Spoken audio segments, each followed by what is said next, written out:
Good day, everyone, and welcome to today's webinar, Micro-Innovation, Building a Culture of Everyday Breakthrough. My name is Karen, and I'm pleased to be your moderator for today's session, brought to you by Hayford Integrated Training Institute. Hayford Training Institute is a professional training and development provider dedicated to empowering individuals and organizations through high-quality, practical learning solutions. We focus on enhancing professional skills, strengthening compliance knowledge, and supporting continuous growth across various industries through webinar, workshop, and certification program. We are delighted to have you all with us as we explore how small, consistent innovation can create meaningful impact within organizations. This session is designed to provide practical insights and strategies that you can apply in your day-to-day work. We are honored to have our speaker joining us today, and we look forward to the valuable perspective that will be shared. Let's get started. It is my pleasure to introduce our speaker for today, Ms. Senela Jayasurina. She is a multi-award-winning global CEO and leadership expert specializing in employee well-being, productivity, and performance. She is the Managing Director of Collective Leadership Global Limited, UK, and founder and CEO of Women Empowered Global, a leadership platform spanning 6 continents. She is a certified transformation and innovation coach who has trained leaders from organizations such as World Bank, United Nations, and Fortune 500 companies. Recognized with multiple global awards, she is also a sought-after keynote speaker known for empowering professionals to keep into leadership with confidence and purpose. Please join me in giving a warm welcome to Ms. Senela Jayasuriya. Thank you so much. I appreciate the introduction.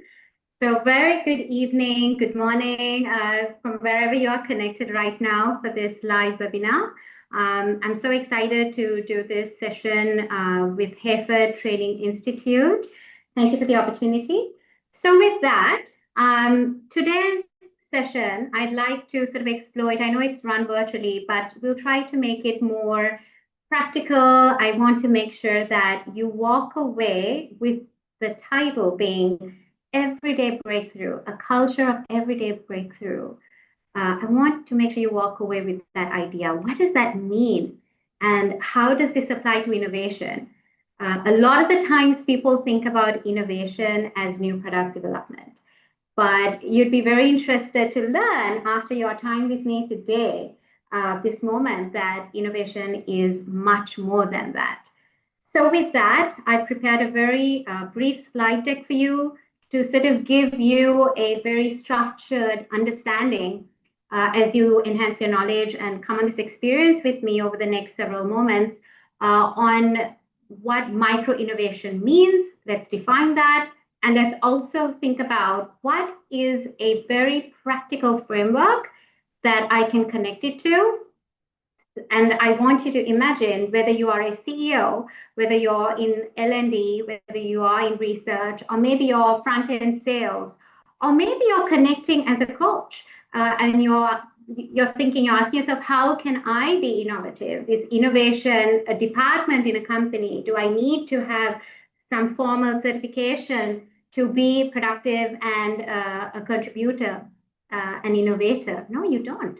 So that's the kind of journey I'm going to give you today to get you up to speed. So after today, you walk out of here with some practical, meaningful, and very useful steps on how you can also be more innovative and experience everyday breakthroughs. So I have one ask for each of you today. I'd like you all to leave your titles behind. Like I said, today's conversation is a powerful one because I'm going to be taking you through how you can be innovative and get into innovation as someone who is not in innovation. So with regard to that, leave your titles away, your CEO, you're a business development lead, whatever it is, whether you're an executive or a startup founder, let's leave the titles aside for a moment. So when we think about this conversation around innovation, why am I so eager to talk about this with you? And with that, let me open up my slide here. So as the introduction goes, I come from a very strong background in working in multinationals. That's been the bulk of my career. I've worked in corporate, and I know what it feels like to work in very large systems. I know what it feels like, what it means when you're facing a lot of uncertainty and the stakes are really high. I understand what it feels like to work in a highly politicized corporate environment. I understand what it feels like when all these moving parts need to work together. There's governance, there's ethics, there's departments, and hey, there's people. There's difficult people, there's different people, and we need to be creative. We need to move the needle. So how do we do this in a more purposeful, meaningful way? And how can I be that, get on board with the conversation about innovation? Because the side joke is everything is about AI. So it's very easy to imagine and position innovation as something tech related. But innovation begins with a mindset. Innovation begins with a skill. It's a tool. And I will take you through that today. All right. So quick show of hands. Let me just ask you to utilize the chat box here. I have the chat box here for you. So my first question for you today is this. Show of hands. How many of you have ever had an idea at work that you didn't share because you thought it was too small? You were scared. It was a creative idea. It could have been a good idea, but you never took it to that level. So I'm just curious to hear from you. Is there anyone in the chat box who can comment on this? Quick show of hands. Was there ever a time in your own work, in your own business, where you were too afraid to come out with an idea at a meeting? Go ahead and utilize the chat box. Let's keep this very interactive because innovation can be a very heavy subject. And the best way for me to talk about innovation to people and leaders who are not essentially coming from an innovation background is to keep it practical. Yes, it happens sometimes, isn't it? So that's really interesting when you think about it, because it comes from this idea that we have this pre-model understanding what innovation is. Yes, absolutely. You have said, yes, it happens sometimes. Yes, it happens several times. I hear you. Like I said, the bulk of my background comes from multinational corporate. My last post in corporate was retiring as a country director for a company headquartered in UK. And even for myself, coming from a background of, global brands, looking into marketing, looking into restructuring, process improvement, how can I drive my team? I asked myself, how do I get on board with change? How can I get my team and organization to be more collaborative, to work together? How can I think about certain simple systems to improve my everyday productivity? So these are the questions that I ask myself, being a corporate leader, not somebody from innovation. I was quite like you. I didn't have a background in innovation. And I had all these questions about productivity, team alignment, collaboration, efficiencies, right? I started thinking about how can I be resourceful? How can I optimize? How can I get more ROI? How can I save costs, right? So those very practical questions brought me to this intersection called innovation. I believe, friends, that if you ask me, Sanela, what's innovation? It's an intersection of people, culture, and agility. People is all around the team you work with, right? There are so many dynamics there. Culture is about the workplace culture you work with. There's so much happening there. And then also the ability to be agile. What's agility? Flexibility, right? So the first buzzword I want to give you is my definition of agility is intentional adaptability. And why is this important? So this is why I really got into innovation, and I have a global scope and a certified background in innovation, because I realized as a corporate leader, that converted into a business leader because I run my own companies. And I had to make sure that I was equipped with the right mindset and the competencies and that confidence to get on board with change. How do I manage change? There's geopolitical fluctuations, there's the currency exchange. So much is happening that is outside my control. This is where I realized I need to be innovative. I need to figure out how I can be someone who can touch this concept of innovation. So gone are the days that we would do business planning for 5 years. If you ask me, my own company, max 3 years maximum. I speak to my clients, CEOs, a lot of the time CEOs of very large companies as well, category leaders, whatever category they are in. I would ask them, how long is your planning cycle? And they'd say essentially 3 years. It's no longer the 5-year plan. I'm not saying it's bad, but this is just the necessity of the times. So from 5 years, it's gone into 6-month pivots. So agility is that ability, your flexibility first in your mindset, your willingness to reset, to pause, and think how you can get on board with the change. So that is that mindset flexibility. And then once you've made the decision to be flexible, the second step here is, what are the things I need to learn, the research I need to do to make sure I get into this change so I can get on board with what's happening out there. So it's a 6-month pivot. I want you to write this down throughout today. I'll be giving you some very high-level buzzwords, and I highly recommend that you take it down as well. So 5-year plans are no more. They are now more converted into 6-month pivots, and not necessarily pivot, but it's just become such a what can I say, volatile environment out there that we are required to anticipate, be proactive, and go in there. We can't be reactive anymore. We need to be proactive. So that's why I've just mentioned it in terms of 6 months pivot. Now, the first thing I'd like to explain here is the cost of waiting. So if you are not on board with this idea that, hey, I need to be agile, I need to be more flexible as a person. Before my team being flexible, I need to be flexible in my mindset. I need to be open to change. Why is change so important? Because friends, change management, situational leadership is by far the most consistently high in demand aspect in any organization, in any industry out there in the world. Situational leadership, situational management, response to change, response to crisis, all of that in one word, agility, right?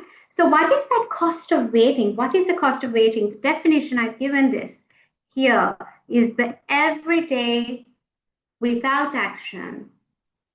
It compounds the gap between you and your competition because they're taking action. If their go-to-market is faster, if their speed of execution is faster, if their team collaboration is better,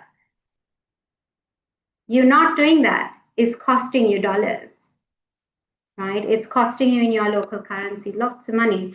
So the cost of waiting is real. Every day you delay addressing a broken process, it could be a misaligned team, a broken process, misaligned team, not identifying blind spots, not knowing. If you don't know what is out there that's better, you can't do better, right? You need to know in order to become. So the cost is real. Second thing, agility, that ability to be agile and flexible is highly intentional. It is not chaotic. Some of us think the idea of being flexible means, imagine this was a problem in your life, a personal problem, relationship, marriage, whatever issue you're having, something to do with your child, your spouse, your workplace colleague, your promotion that you never got, your KPIs weren't clearly discussed, and then it came to the performance review, and then your career went down the drain. Whatever gaps you have in your own life, think about it. Whatever impact you have in your life, these suddenly come up, isn't it? And now when this suddenly happens, we think, okay, we have impact. Oh my gosh, I'm going to collapse. I need to just figure out this chaos and move with it. Then another impact, I need to move it with it. But what's interesting about innovation is it doesn't necessarily have to happen in such a linear way. It can happen in such a non-linear way.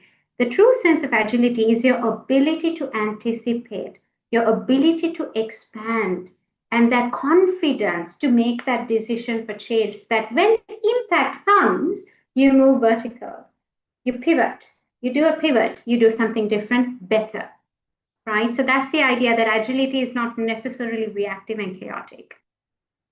And finally here, change is constant. We don't have a choice.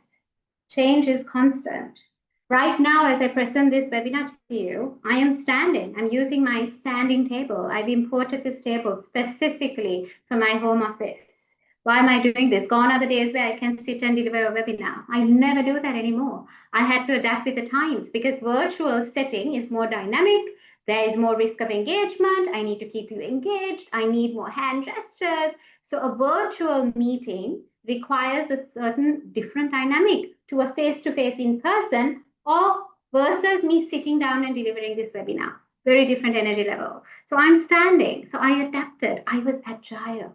So that's really the concept here. So change is constant. How are we adapting? And the question is no longer if, will I face change? No, the question is when change comes, am I willing and prepared to respond?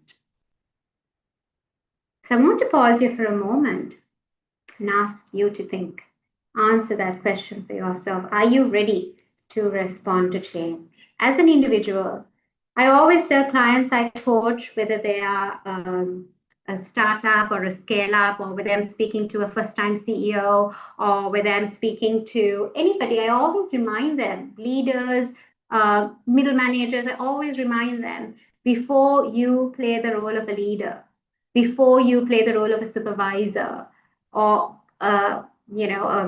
any role you're playing in your organization, you are first the human being. Before you play the role of a mother, a father, before you play the role of a partner, you are first a human being. So when you think about change, and before I go deeper into micro innovations for a culture of everyday breakthrough, I want you to pause. Who am I in all of this? What is my identity? What is my view on agility and being flexible? What is my view on change management? What is my view on how things should flow? Am I highly process driven? Am I perfectionist? Am I an overthinker? There are a lot of leaders who can also be overthinkers. So, and that's okay. That's very common. So what I'd like to recommend is for you to also have that conversation with yourself and meditate on that. So with that, I would like us to define micro innovation. What is micro innovation? I'd like you to define that. What is micro innovation? Let's check it out on the chat box. I want to get a pulse from you. What is this idea, micro innovation? Now, like I said, innovation doesn't have to be new product development, right?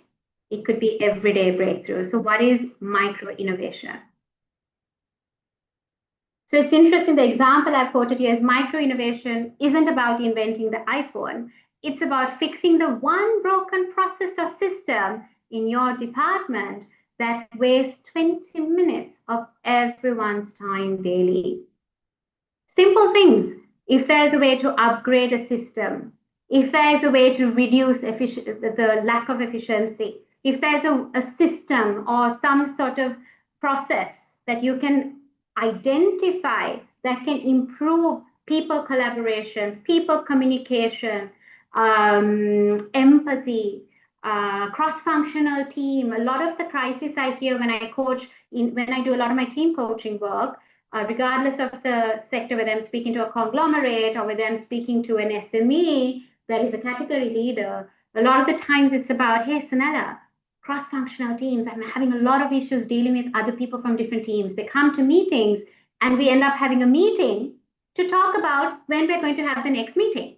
Or we end up having a meeting to understand what happened in the previous meeting. Does anyone have this experience? A lot of unproductive stuff happening in a workplace setting.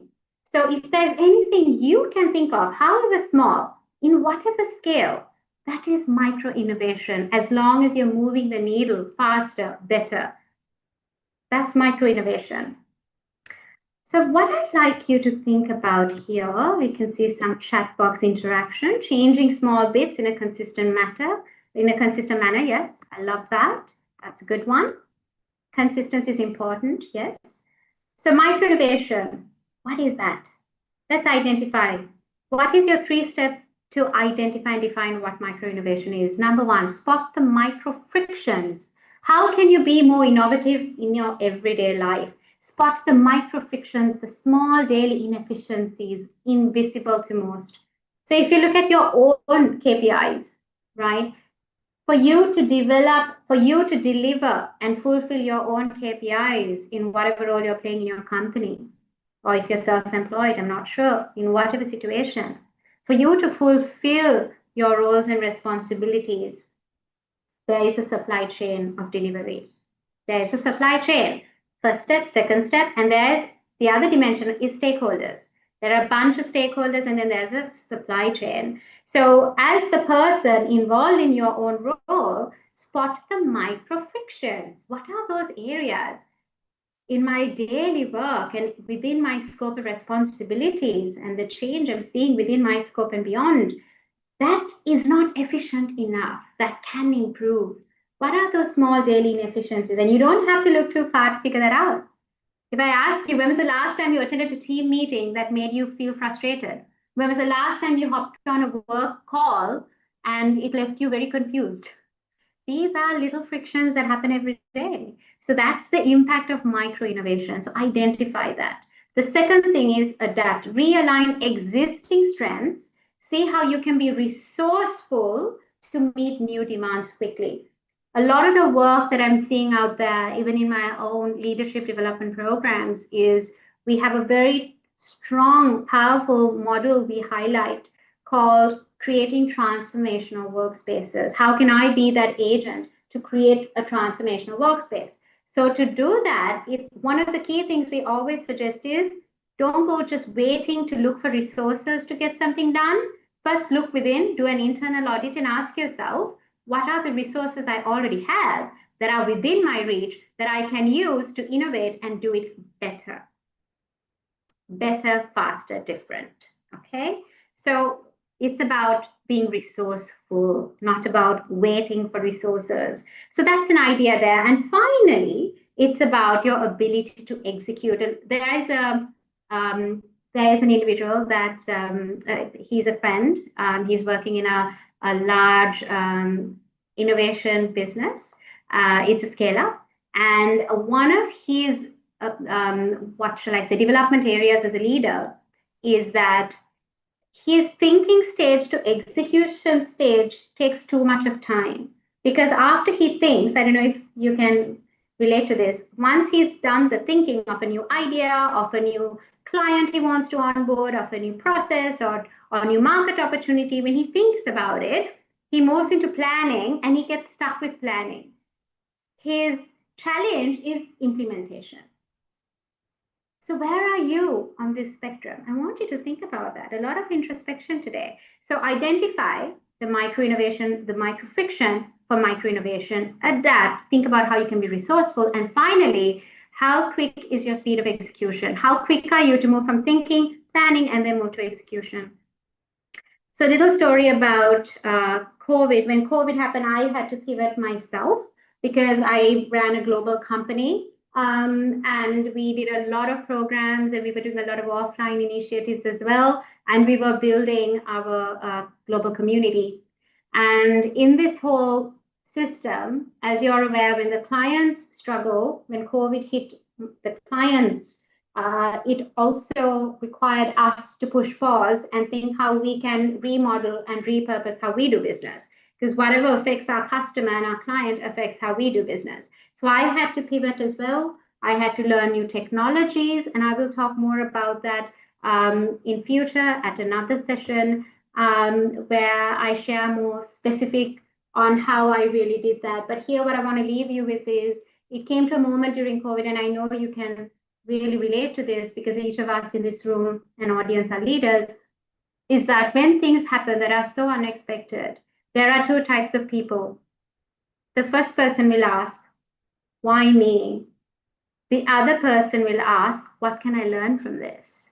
So I was forced to ask myself the second question, what can I learn from this? And this became my pivot. And I pivoted Women Empowered Global so much that I had to repurpose some of the programs, some of the leadership development work and the methodologies. And I had to quickly learn. My time to action had to be very efficient. I had to learn new technologies and keep expanding. And as a result, interestingly, that pandemic opened up an opportunity for me to think in a way that I was never tested to think about in a way before. So my way of thinking, my perspective enhanced, my reasoning expanded, my problem solving abilities became more critical and more about anticipating the hidden barriers, right? So it was really powerful stuff, and it opened up a different side of me as a leader as well. So really interesting.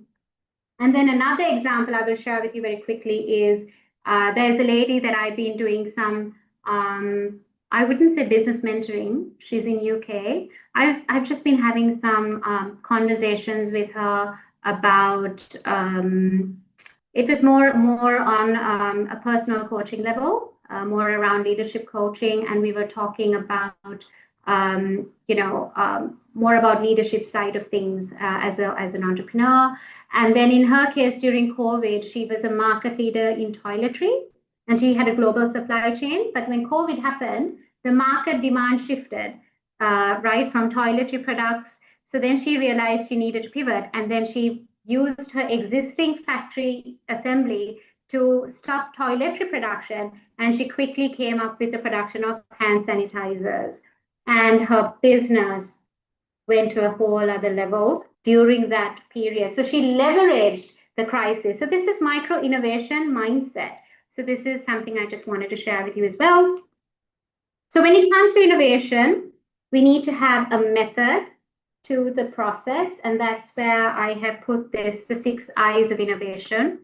It's a very interesting framework, I would say. And this is a framework that I learned myself to figure out how I can put some sort of structure to innovation and how can I get on board with innovation without being somebody who is handling innovation as a vertical in a company. I didn't have to necessarily be in R&D, right? Usually a lot of the innovation practitioners are generated or coming out a career path of in some way, MIS, R&D, but I didn't have that. I had general management and global brand leadership. So I was thinking, how can I get into this? So this was a really interesting framework that I studied. I'm a part of the I'm a part of the very first cohort that actually got certified and became global practitioners of this framework. And I thought it was very practical. Let me take you through. So I'm going to use this as a reference point to teach you the 6 different innovation competencies, right? So up to this point, I'm going to just check in with all of you to give me some feedback. When you, based on everything you've heard so far and this structure, this framework I'm about to introduce to you, I'd like to hear from you, also based on my own little story I quickly shared about how I pivoted during COVID. How many of you would agree with me today that innovation and learning innovation is something that we need to decentralize in a company? It shouldn't be confined to only one department, but ideally every person in the organization needs to learn and be aware of what innovation is about. How many of you would agree with that sentiment? Could I see some interaction on the chat just to get a pulse from you? What do you think?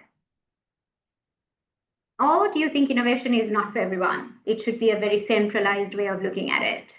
Can a CEO be someone who develops innovation thinking? Can someone in finance and accounts?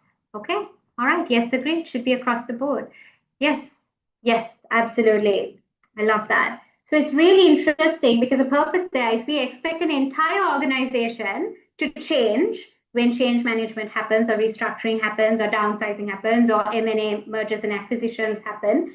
But when it comes to innovation, which is the engine of change management, oh, we leave that to one department.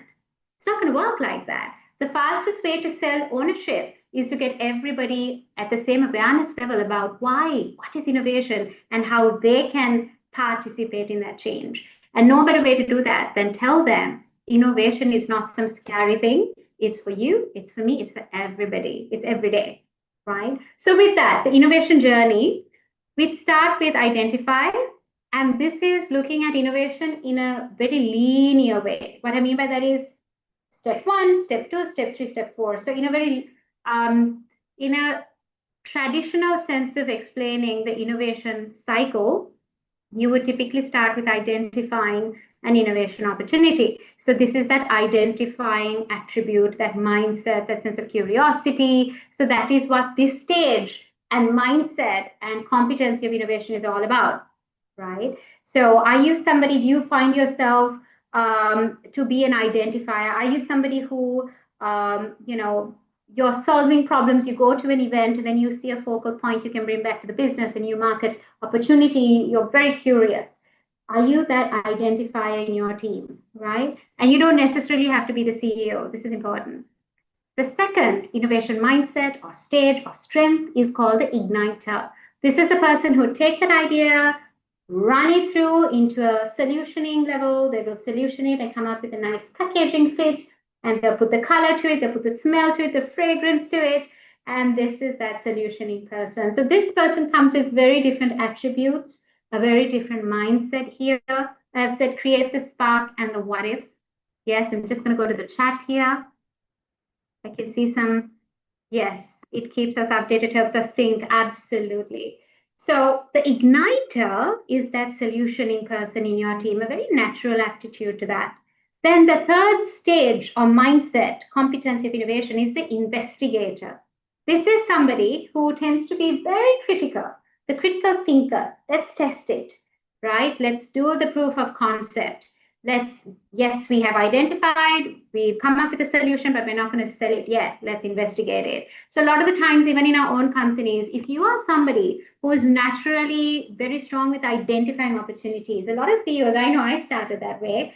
I had good budgets and I was always about how can I get my perfect, what problem can I solve? What's my ICP? What's my value proposition? How can I create the packaging? So I'm very quick to do that.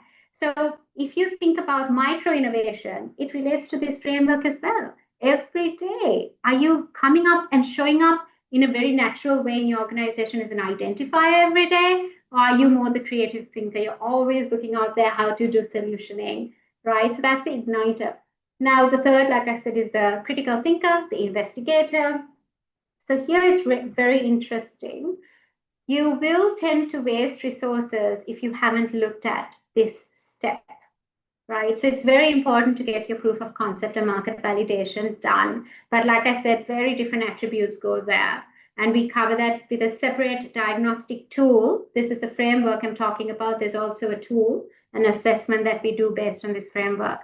The next step is invest. This is the person who is not averse to risk.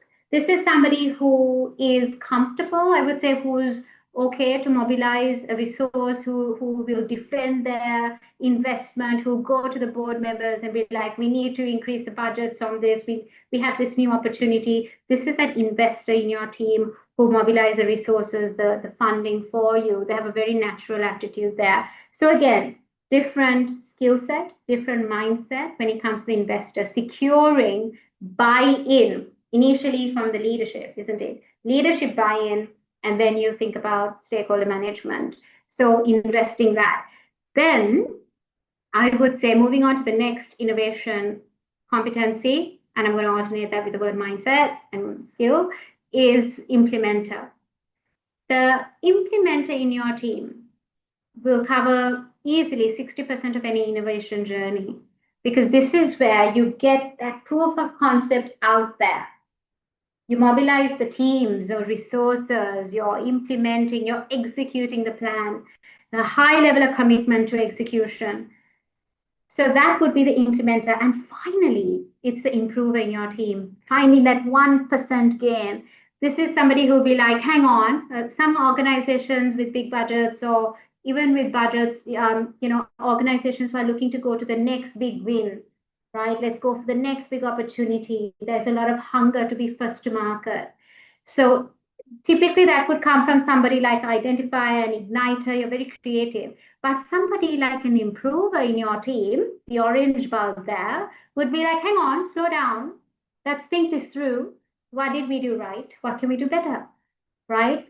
And they would do that assessment. And that's a very critical step that you might miss out on before the next big wave. So with that, what I'd like to leave with you as a call to action here is, which one of these strengths would you say, I'd like to do a little self-assessment, which of these strengths would you say are really hitting close to home for you, that you believe you are showing up with mostly at work? Because there is this natural tendency, you're gravitating towards one of these 6 areas. And these are all innovation strengths. Whatever industry, whatever sector, whatever role you're playing, you are innovating, right? So I want you to think about it, micro innovation. You start with those little gestures, the daily habits, your daily approaches, the way you approach work, your way of work, right? So I'd like to now go back to the chat box. I'm very curious. What would you say you are most leaning towards? Are you an identifier? Are you an implementer? This self-assessment is very, very important. You need to do a self-examination because that is where the growth happens. That's where you can decide, I need to either leverage on people within my team who have more of these attributes, or do I need to recruit somebody, or do I need to get some training and some sense of coaching? So that's very important. So I'd like you to do that self-examination. So we'd go to the chat box here, and I'd like to just see from you. Okay. So I can see here, one of you have said implement is one area that I love to be a part of. Okay, so that's more, okay, so you're more about implement. Interesting. So a lot of the times when I do the assessments for leaders, I've seen it could be even the same organization, conglomerate, different business units, different clusters, depending on the context of their work. I can see that they have the KPIs, they have their milestones, but the action they take is very different to achieve that same milestone. Why? Mainly because their innovation mindset and focus is different. How they show up is different. So if you put 2 leaders in the same room with the same KPIs, their approach is going to be different. Why? Their innovation mindsets and their strengths are different. So I'd like you to think about that, right? And this could be for you, this could be for me. So with that, what I would like to suggest here is, we're getting closer to the end of our session today. I'm very keen to leave with you a very practical toolkit for you to get on board with creating this culture of micro innovation for breakthrough, for everyday breakthrough, little augmentations in your process. It could be maybe currently in your business, you're filing leave manually. Bad example, just an example. But now with micro innovation mindset, after today, you're going to think about how you can automate that process. Guess what? You're innovating. That's what this is about. That's how you play this game. So it's really, really exciting. So let me go towards the end with this slide. I'm going to anchor it here. This would be your practical toolkit. And I call this your Monday morning action plan. So after today, now we're already on the Tuesday. You don't have to wait for the following Monday. You can start this immediately. I just really liked how this sounded. So the steps are this. Number 1, I would like to recommend in your self-examination. Number 1, please take it down. Know your default. What is your default pattern? What's your default go-to innovation strength? Number 2, I'd like you to also think about how and where you'd like to grow into some of the other areas. Where are those other areas you'd like to leverage that you're not so strong on? And what are those areas? Because if you don't define it, you can't really measure it. And these 2 steps will really help you to lead with clarity. So finally here, with this very practical tool, what I'd like to leave you with is to identify one friction. Remember what I said. Micro innovation happens when you first identified micro friction. Remember, micro innovation can happen when you first identified the micro friction. Right? And I've given you examples of that as well. So step one, I'd like you to do immediately, starting tomorrow, get your thoughts together, push that pause button, identify who you are in this entire system of this framework, and ask yourself, identify one friction, not 5, just that one. And I don't want you to do a strategy review, nothing like that. Just identify every day your daily process. Remember, I said the supply chain and stakeholder management. These are the 2 key things, right? So I want you to think about that and pick one process or something that's happening right now in your fulfillment cycle that is either relevant to you or your department or the co-function that you believe is a friction point that is not yet there, that's not fully optimized. So identify that. Number 2, don't solve it alone. Find the igniter on your team.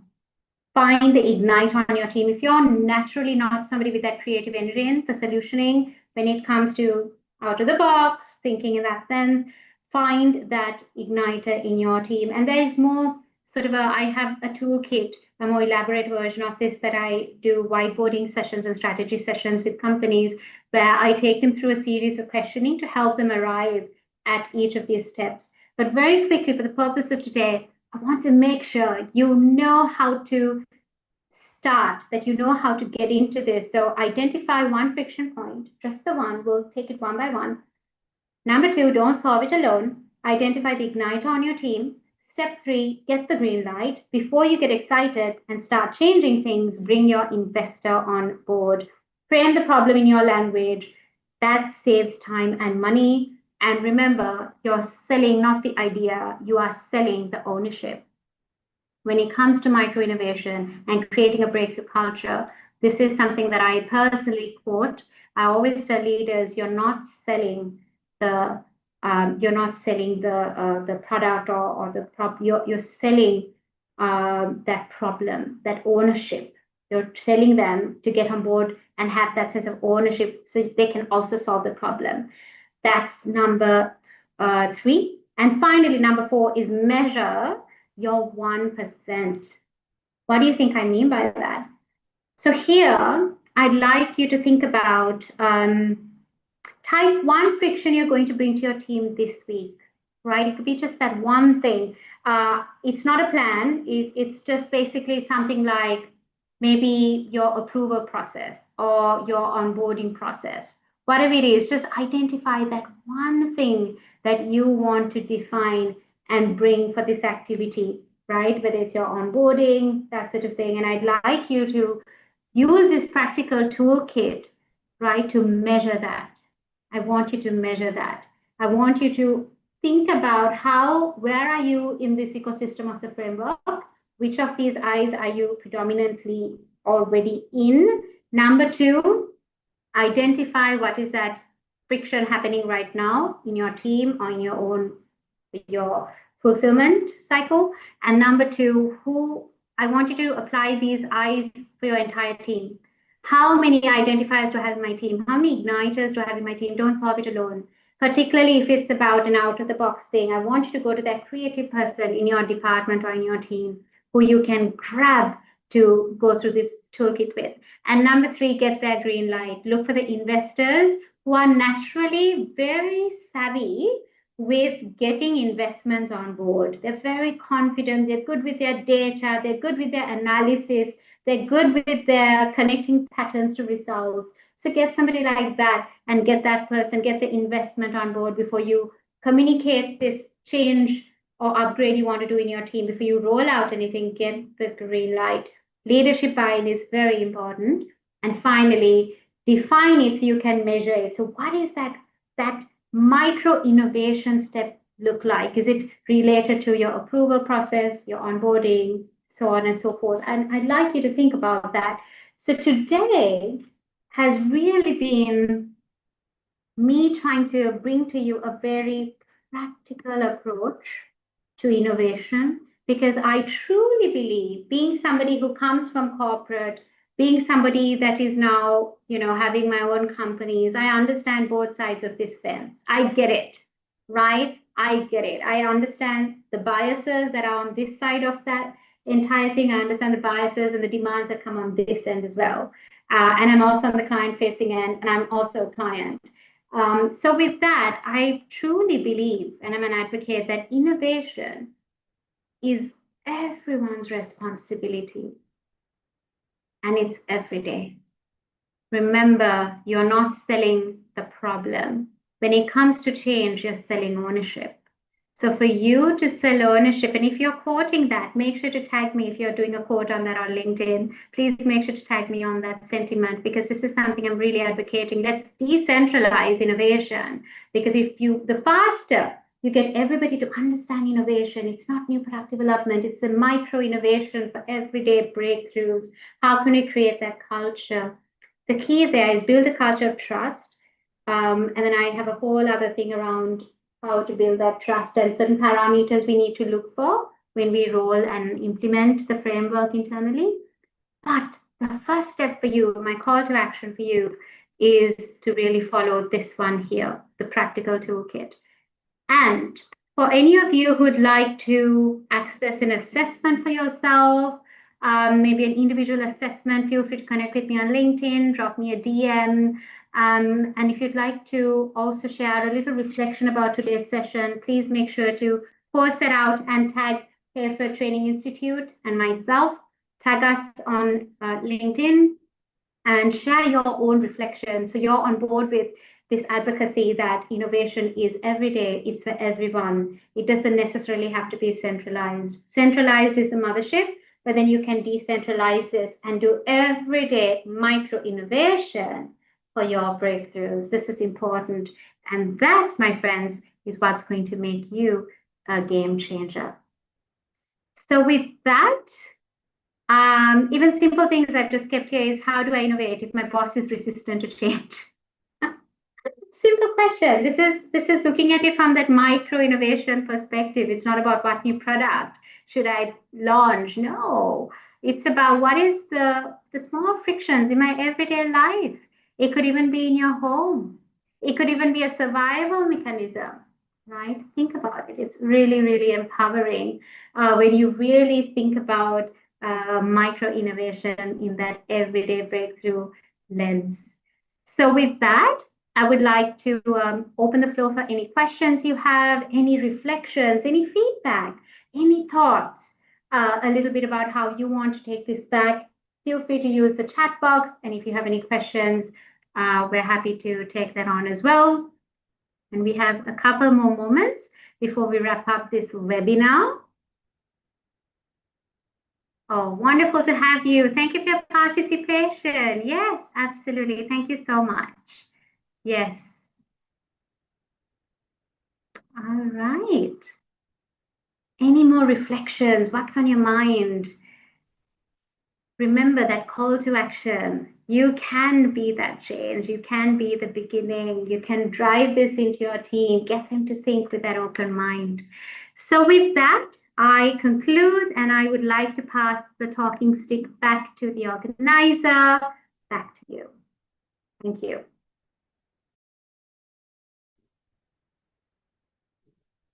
Thank you so much, Ms. Sanella, for your wonderful, insightful and inspiring session. And also to all our active participants who have engaged through this webinar. Yeah, so I hope you found the discussion on micro innovation, building a culture of everyday breakthrough, valuable, and it provided practical insight you and apply in your professional journey. So, yeah, okay. So thank you once again for joining us today. We look forward on welcoming you on our upcoming program. Have a wonderful day ahead and goodbye. Thank you, Ms. Sanella. You're most I welcome. think Everyone. I think Nancy Sony. You have any question?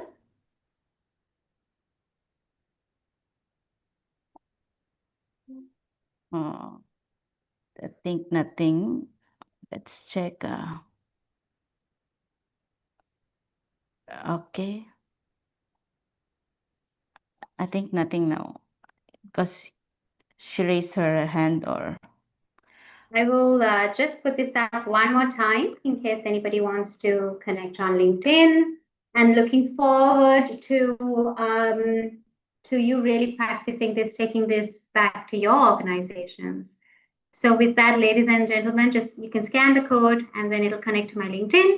Wishing each and every one of you lots of success and lots of joy in taking the meaningful nuggets we learned today into meaningful action. Take these insights into everyday action. So with that, wishing you all the very best. Thank you very much to the organizers as well, and I will see you soon. Thank you, everyone. Thank you.